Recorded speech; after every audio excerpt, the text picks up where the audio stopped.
Welcome to exam आजकल। आज है 22 अगस्त 2021 और 22 अगस्त 2021 से हरियाणा के जितने भी मोस्ट इंपोर्टेंट करंट अफेयर्स बन सकते हैं वो सब इस वीडियो में हम देखेंगे। अगर आप इस चैनल पर पहली बार आए हैं तो इस चैनल को सब्सक्राइब कर लीजिए ताकि आप हमारी आने वाली न्यू वीडियोस के साथ अपडेट रह सके।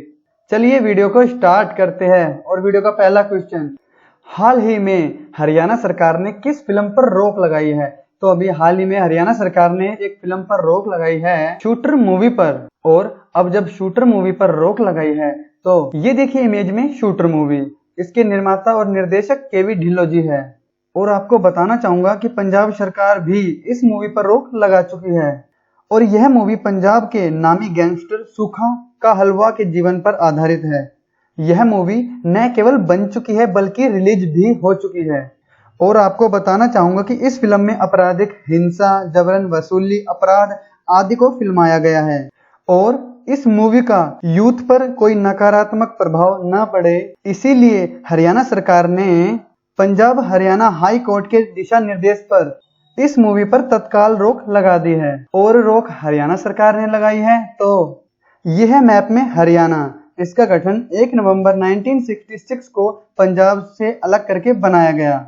हरियाणा के मुख्यमंत्री श्री मनोहर लाल जी खट्टर है और उप मुख्यमंत्री की बात करें तो श्री दुष्यंत चौटाला जी है।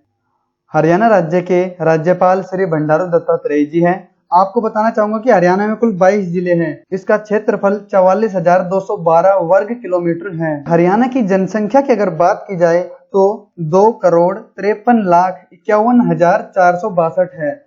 जनसंख्या कितनी है? 2,53,51,462। यहाँ की साक्षरता दर की अगर बात की जाए तो 75.55% है। हरियाणा में कुल 140 खंड है और हरियाणा में गांव 7,356 है। तो इस क्वेश्चन से आपको इतनी जानकारी मिलती है। और मैं आप सबसे कहना चाहूंगा कि अगर आपको ये वीडियो अच्छी लगती है, यूजफुल लगती है तो प्लीज प्लीज प्लीज इस वीडियो को आप ज्यादा से ज्यादा शेयर किया करें। तो अब चलते हैं नेक्स्ट क्वेश्चन पर। स्मार्ट सिटी परियोजना के तहत फरीदाबाद जिले में बड़खल चौक से बाईपास तक बनने वाली सड़क किस थीम पर आधारित होगी? तो स्मार्ट सिटी परियोजना के तहत फरीदाबाद जिले के बड़खल चौक से बाईपास तक बनने वाली सड़क तिरंगा थीम पर आधारित होगी। तो ये देखिए इमेज में केंद्रीय मंत्री श्री कृष्णपाल जी गुर्जर स्मार्ट सिटी नगर निगम व FMDA के अधिकारियों के साथ इस सड़क का निरीक्षण किया। आपको बताना चाहूंगा कि यह सड़क तिरंगा थीम पर तैयार की जाएगी और आजादी के 75वें अमृत महोत्सव के तहत राष्ट्र को यह सड़क समर्पित की जाएगी। तो इस क्वेश्चन से आपको इतनी जानकारी मिलती है। और जब बात चली है फरीदाबाद जिले की तो यह मैप में फरीदाबाद, इसका गठन 2 अगस्त 1979 को हरियाणा के 12वें जिले के रूप में हुआ था। फरीदाबाद मंडल में ही आता है। इसके क्षेत्रफल की बात की जाए तो 741 वर्ग किलोमीटर है और ये हरियाणा का सबसे कम क्षेत्रफल वाला जिला है। इसके उपमंडल की बात की जाए तो फरीदाबाद और बल्लभगढ़ है और इसकी तहसील फरीदाबाद बल्लभगढ़ ही है और इसकी उप तहसील तिंगाव व मोहाना है। यहाँ की जनसंख्या की बात की जाए तो 18,09,733 है और यहाँ का जनसंख्या घनत्व 2,442 व्यक्ति प्रति वर्ग किलोमीटर है, जो राज्य में सर्वाधिक जनसंख्या घनत्व वाला जिला है। यहाँ का लिंग अनुपात 873 है और साक्षरता दर 81.70% है। फरीदाबाद की स्थापना जहांगीर के खजांची बाबा फरीद द्वारा 1607 ईस्वी में की गई। फरीदाबाद जो है वो डॉक्टर राजेंद्र प्रसाद जी के सपनों का शहर कहलाता है और आधुनिक फरीदाबाद शहर का उद्घाटन डॉक्टर राजेंद्र प्रसाद जी ने ही किया था। अच्छा, सर्वाधिक नगरीय जनसंख्या वाला जिला फरीदाबाद है, सर्वाधिक उद्योगों वाला जिला भी फरीदाबाद ही है और सर्वाधिक मलिन बस्ती की जनसंख्या वाला जिला भी फरीदाबाद ही है। और हरियाणा की प्रथम नगर निगम की अगर बात करें तो वो फरीदाबाद ही है। हरियाणा राज्य खेल परिसर स्टेडियम की स्थापना भी फरीदाबाद में ही की गई। फरीदाबाद में है नाहर सिंह स्टेडियम और नाहर सिंह स्टेडियम का पुराना नाम मयूर स्टेडियम था। फरीदाबाद में मयूर झील और मयूर झील का आकार कैसा है? सूर्य के आकार के जैसा। और ध्वज झील भी फरीदाबाद में ही है। और भक्त कवि सूरदास का जन्म फरीदाबाद के सिही गांव में 1478 में हुआ था। रजनीगंधा फूल का सर्वाधिक उत्पादन भी फरीदाबाद में ही होता है। स्कॉट ट्रैक्टरों का निर्माण फरीदाबाद में होता है और बाटा जूतों का निर्माण भी फरीदाबाद में ही होता है। और अगर बात करें कैलविनेटर फ्रिज की तो इसका निर्माण भी फरीदाबाद में ही होता है। और आपको बताना चाहूंगा कि बॉलीवुड के प्रसिद्ध गायक सोनू निगम व ऋचा शर्मा भी फरीदाबाद जिले से ही है। तो आपको इस क्वेश्चन से रिलेटेड इतनी बातें याद रखनी है। अब चलते हैं नेक्स्ट क्वेश्चन पर। हरियाणा में माइक्रो इंटीग्रेशन प्रणाली अपनाने पर प्रणाली को स्थापित करने के लिए कितने प्रतिशत सब्सिडी प्रदान की जाएगी? तो हरियाणा में माइक्रो इंटीग्रेशन प्रणाली अपनाने पर और प्रणाली को स्थापित करने के लिए 85% सब्सिडी प्रदान की जाएगी। अच्छा, ये माइक्रो इंटीग्रेशन प्रणाली ये क्या है? तो आपको बताना चाहूंगा कि माइक्रो इंटीग्रेशन प्रणाली सिंचाई की एक ऐसी विधि है जिसके अंतर्गत पानी को सीधे पौधों की जड़ों तक पहुंचाया जाता है। इससे पौधों को लगातार पानी तो मिलता ही है, साथ ही ज्यादा पानी खर्च भी नहीं होता। और आपको बताना चाहूंगा कि माइक्रो इंटीग्रेशन प्रणाली को टपक सिंचाई और ड्रिप सिंचाई भी बोलते हैं। और हरियाणा सरकार इस प्रणाली पर 85% की सब्सिडी दे रही है। तो इसके पीछे सरकार का क्या उद्देश्य है? तो आपको बताना चाहूंगा कि हरियाणा में जो भूजल स्तर है वो लगातार गिरता जा रहा है, यानी कि जो भूमिगत जल है वो लगातार नीचे जा रहा है। तो हरियाणा के इसी गिरते भूजल स्तर को रोकने के लिए हरियाणा सरकार माइक्रो इंटीग्रेशन प्रणाली पर 85% सब्सिडी दे रही है। तो इस क्वेश्चन से हमें इतनी जानकारी मिलती है। अब चलते हैं नेक्स्ट क्वेश्चन पर। 25 अगस्त 2021 से शुरू होने वाली इंटरसिटी एक्सप्रेस शरबत दा भला नई दिल्ली से मोगा तक हरियाणा के किस जिले से होकर गुजरेगी? तो अभी 25 अगस्त 2021 से इंटरसिटी एक्सप्रेस शरबत दा भला नई दिल्ली से मोगा तक हरियाणा के झज्जर व रोहतक जिले से होकर गुजरेगी। साथ ही आपको बता दूं कि यह ट्रेन सोमवार व शुक्रवार को न्यू दिल्ली से मोगा तक चलेगी और रविवार, मंगलवार, बुधवार, वीरवार व शनिवार को न्यू दिल्ली से लोहिया खास तक चलेगी। अच्छा, ये मोगा और लोहिया खास ये कौन से राज्य में है? तो ये पंजाब राज्य में है। तो इस क्वेश्चन से आपको इतनी जानकारी मिलती है। अब चलते हैं नेक्स्ट क्वेश्चन पर। रेवाड़ी के धारूहेड़ा नगर पालिका के चेयरमैन पद के लिए उपचुनाव कब होने जा रहे हैं? तो रेवाड़ी के धारूहेड़ा नगर पालिका के चेयरमैन पद के लिए उपचुनाव 12 सितंबर 2021 को होने जा रहे हैं। अच्छा, आपने एक बात नोटिस की कि यहाँ पर चुनाव की जगह उपचुनाव क्यों लिखा हुआ है?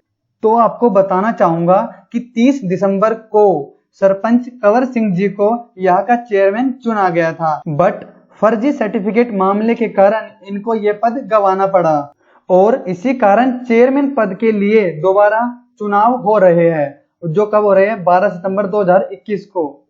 तो इसी कारण यहाँ पर चुनाव की जगह उपचुनाव शब्द का यूज किया गया। और यहाँ पर जिक्र रेवाड़ी जिले का हुआ है, तो यह मैप में रेवाड़ी। इसके गठन की बात की जाए तो 1 नवंबर 1989 को इसका गठन किया गया। यह गुरुग्राम मंडल में आता है और यहाँ की जनसंख्या 9,03,32 है। यहाँ का जनसंख्या घनत्व 565 व्यक्ति प्रति वर्ग किलोमीटर है और यहाँ का लिंगानुपात 898 है और यहाँ की साक्षरता दर 80.99% है। इसके उपमंडल रेवाड़ी, कोसली व बावल है और इसकी तहसील रेवाड़ी, बावल व कोसली है। रेवाड़ी की प्रमुख नदी है साहिबी नदी, जिस पर मसाने बांध बना हुआ है। अगर रेवाड़ी के उपनामों की अगर बात की जाए तो रेवाड़ी को कहते हैं वीर भूमि, सैनिकों का घर, पीतल नगरी, ब्रोंज सिटी ऑफ हरियाणा इत्यादि रेवाड़ी के उपनाम है। राज्य के सर्वाधिक पुरुष साक्षरता दर वाले जिले की अगर बात की जाए तो वो रेवाड़ी है और एससी जाति की सर्वाधिक साक्षरता वाला जिला भी रेवाड़ी ही है। स्पेशल इकोनॉमिक जोन सेज, इसकी स्थापना भी 2006 में रेवाड़ी के धारूहेड़ा में की गई थी। अगर रेवाड़ी की साक्षरता दर की बात की जाए मेल और फीमेल दोनों की मिलाकर तो 80.99% है और ओनली मेल यानी कि पुरुष साक्षरता दर की अगर बात की जाए तो 91.44% है। हरियाणा का सबसे बड़ा रेलवे जंक्शन रेवाड़ी ही है। हरियाणा में रेल म्यूजियम रेवाड़ी में है। हरियाणा में रेलवे फिल्म लोको सेट की स्थापना रेवाड़ी में की गई और प्राचीन मान्यताओं के अनुसार महाभारत काल में राजा रावत की पुत्री रेवती थी, जिसके नाम पर इसकी स्थापना रेवाड़ी की गई। साथ ही आपको बताना चाहूंगा कि जो रेवाड़ी है वो भगवान कृष्ण के बड़े भाई बलराम जी का ससुराल भी है। हेमू की हवेली की अगर बात की जाए तो रेवाड़ी के कुतुबपुर गांव में है और यह हवेली पुर्तगाली शैली में बनी हुई है। इस क्वेश्चन से आपको इतनी जानकारी मिलती है। अब चलते हैं नेक्स्ट क्वेश्चन पर। हाल ही में फरीदाबाद रेड क्रॉस के सचिव विकास कुमार जी को किस जिले की रेड क्रॉस सोसाइटी के अतिरिक्त सचिव का पदभार मिला है? तो फरीदाबाद रेड क्रॉस के सचिव है विकास कुमार जी और इनको गुरुग्राम जिले के रेड क्रॉस सोसाइटी के अतिरिक्त सचिव का पदभार मिला है। ये देखिए इमेज में आपको दिख रहे होंगे, यही है फरीदाबाद रेड क्रॉस के सचिव श्री विकास कुमार जी और इन्हीं को ही गुरुग्राम जिले के रेड क्रॉस का अतिरिक्त सचिव का पदभार मिला है। और जिक्र गुरुग्राम जिले का हुआ है तो यह मैप में गुरुग्राम। इसके गठन की बात की जाए तो इसका गठन 1 नवंबर 1966 को हुआ था और ये गुरुग्राम मंडल में ही आता है। गुरुग्राम की जनसंख्या की अगर बात की जाए तो 15,14,432 है। कितनी है? 15,14,432। यहाँ का जनसंख्या घनत्व 1,204 व्यक्ति प्रति वर्ग किलोमीटर है और यहाँ का लिंग अनुपात 854 है। साक्षरता दर 84.70% है। हरियाणा राज्य का सर्वाधिक साक्षरता दर वाला जिला गुरुग्राम ही है। उपनामों की अगर बात की जाए तो गुरुग्राम को बोलते हैं साइबर सिटी, आध्यात्मिक शिक्षक गांव, मेडी सिटी, मिलेनियम सिटी, मनोरंजन city, call centre of Haryana इत्यादि। अरावली पहाड़ियों का प्रवेश द्वार गुरुग्राम को ही बोला जाता है। गुरुग्राम को गुरु द्रोणाचार्य जी द्वारा बसाया गया था। सर्वाधिक झाड़ियां गुरुग्राम में ही पाई जाती है और कांच बालू भी सर्वाधिक गुरुग्राम में ही पाई जाती है। अगर बात करें चीनी मिट्टी की तो वो गुरुग्राम के सिकंदरपुर में पाई जाती है। गुरुद्वारा श्री सिंह सभा गुरुग्राम के सोहना में है। गुरुग्राम में है फुटबॉल अकादमी, टेनिस अकादमी।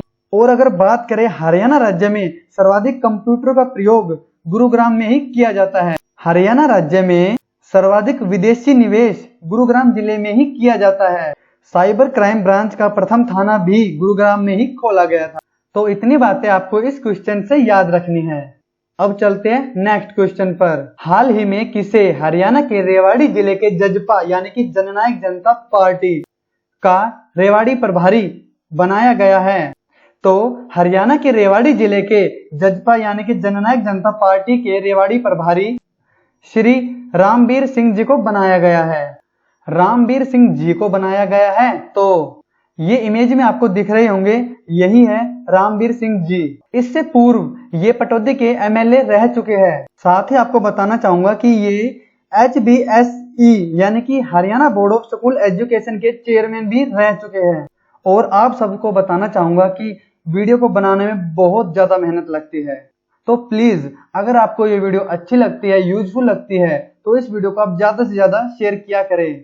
तो इस क्वेश्चन से आपको इतनी जानकारी मिलती है। अब चलते हैं नेक्स्ट क्वेश्चन पर। हाल ही में हरियाणा विधानसभा के अध्यक्ष श्री ज्ञानचंद जी गुप्ता ने किसे वर्ष 2021-22 की शेष अवधि के लिए विशेष आमंत्री मनोनीत किया है? तो हाल ही में हरियाणा विधानसभा के अध्यक्ष श्री ज्ञानचंद जी गुप्ता ने वर्ष 2021-22 की शेष अवधि के लिए इन सभी विधायकों को विशेष आमंत्री मनोनीत किया है।